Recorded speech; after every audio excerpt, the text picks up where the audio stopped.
Olá, meu nome é Carita Dourado de Oliveira, eu tenho 23 anos, eu estudo medicina na Bolívia, sou missionária na minha igreja e sou de Senador Canedo, que é uma cidade do lado de Goiânia, em Goiás. Nesse momento eu não estou na Bolívia, eu estou em casa para cuidar da minha mãe que está enferma. Eu estou aqui para responder uma pergunta. Perguntaram para mim quem é Jesus. E eu acho que tem um versículo que explicaria isso melhor do que eu mesma. Em João 3,16 fala: porque Deus amou o mundo de tal maneira que Ele deu seu Filho unigênito, para que todo aquele que nele crê não pereça, mas tenha vida eterna. E em João 1,1 fala que no princípio era o Verbo, e o Verbo era Deus.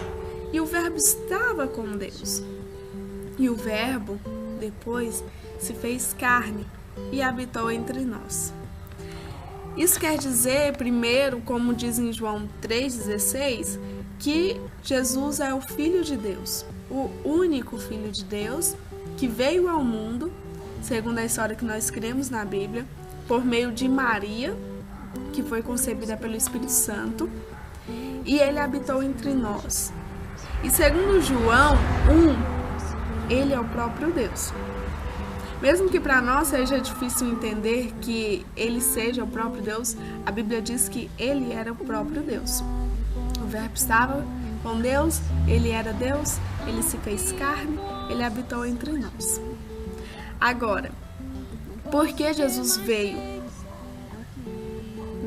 Quem é esse homem, esse profeta?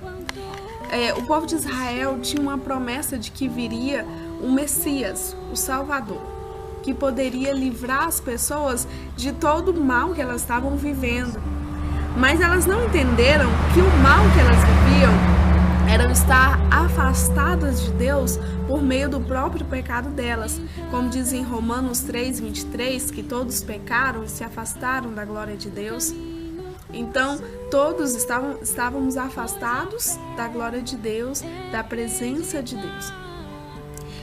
Deus, no Antigo Testamento, ordenou ao povo dele que criasse um templo chamado Tabernáculo. E nesse templo, que é uma réplica do verdadeiro que está nos céus, nele eram oferecidos sacrifícios. E uma vez ao ano, o sacerdote, ele entrava num lugar chamado Lugar Santíssimo, no Santo dos Santos, e oferecia uma oferta, um sacrifício puro a Deus, para que o povo fosse perdoado do pecado, e o próprio sumo sacerdote também. Isso acontecia uma vez ao ano, apenas uma vez ao ano.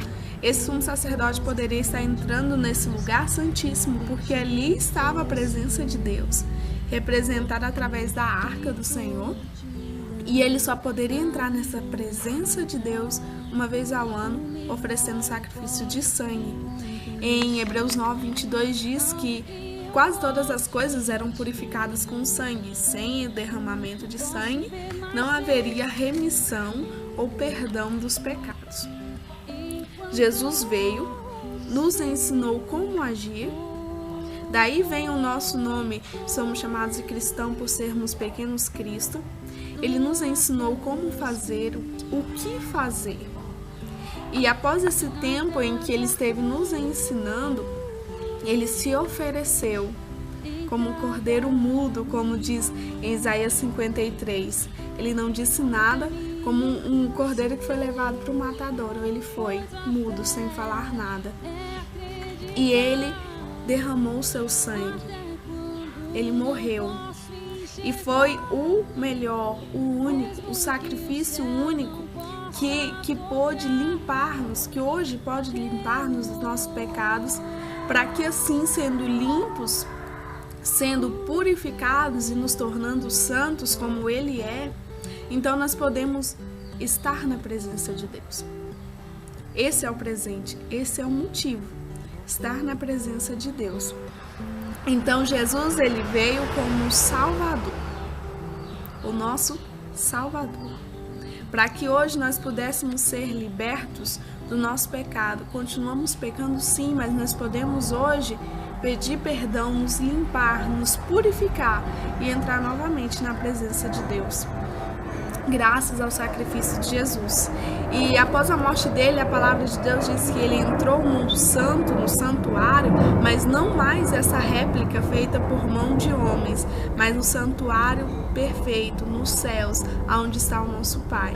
E ali ele pôde entregar como um sacrifício. Graças a Deus, por ele ser Deus, ele ressuscitou. E ele deixou para nós como um presente o Espírito Santo, que é o próprio Espírito de Deus, o próprio Espírito de Jesus, o qual nos faz clamar por Pai, Abba, Pai, ou Paizinho. E eu acho que eu não poderia falar quem é Jesus se eu não pudesse falar tudo isso que eu falei para vocês. Talvez seja um pouco longo, mas para mim Jesus é tudo isso. Para mim Jesus, na verdade, é tudo. E graças a Ele eu posso ter uma vida feliz, uma vida em paz, eu posso viver bem. Por mais que eu esteja passando por adversidades ou por tribulações, eu estou bem porque Jesus está comigo.